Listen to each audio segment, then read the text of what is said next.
think many parents would actually breathe a sigh of relief that they no longer have to be the video gaming police in their family.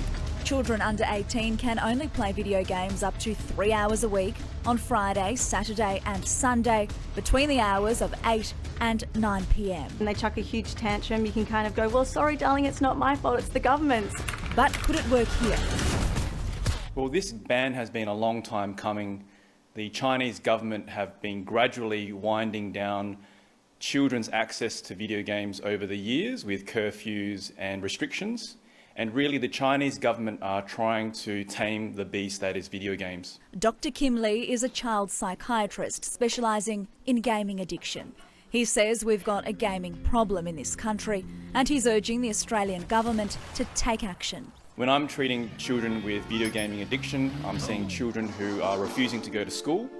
They might be developing depression or anxiety.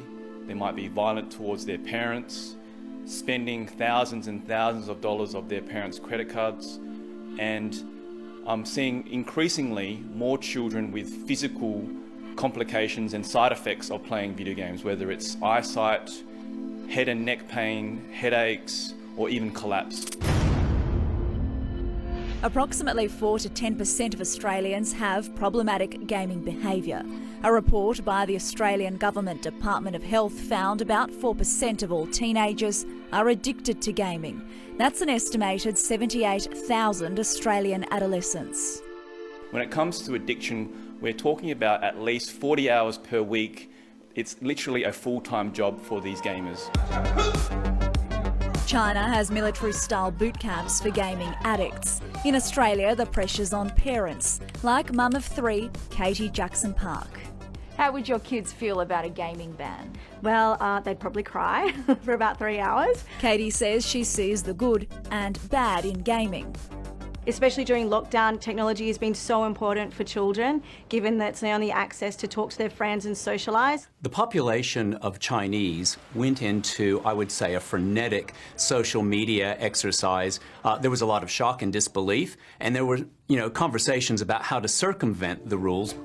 Professor of Communication and Media at Bond University, Jeff Brand, has been researching gaming in Australia for 16 years. He believes a ban would be disastrous. And we make educational games in Australia. If the rule is so blunt as just to say all video games are limited to 3 hours a week and only on weekends, at a start, educational games would be eliminated. Most science tells us that 1 or 2 hours a day of engaging in media activity is actually healthy because it helps us have conversations with others in our society. Dr. Lee says he believes more can and should be done. I think the Australian government need to really seriously consider regulating the gambling aspects of video games and making sure that there are more warning labels for video games when it comes to children, and educating families, parents and children on the potential dangers and harms of video games. And I think like many parents, Katie says she's experienced a tantrum or 10 over gaming, but she feels she's finally struck the right balance at home. What's your advice for parents? Something really important that I do is that you always give them an end time. So you say, okay, you can have 1 hour and at 8 o'clock it's all off. If you don't do that, then you're going to get huge pushback from the child, tantrums, door slamming. You're the worst parent in the world. A badge of honour Katie admits she occasionally wears. You're not the best parent until you're the worst parent in the world, really. My advice would be to hold back on buying the latest technology, because the latest technology is designed to be seamlessly addictive and to make them use the device for as long as possible.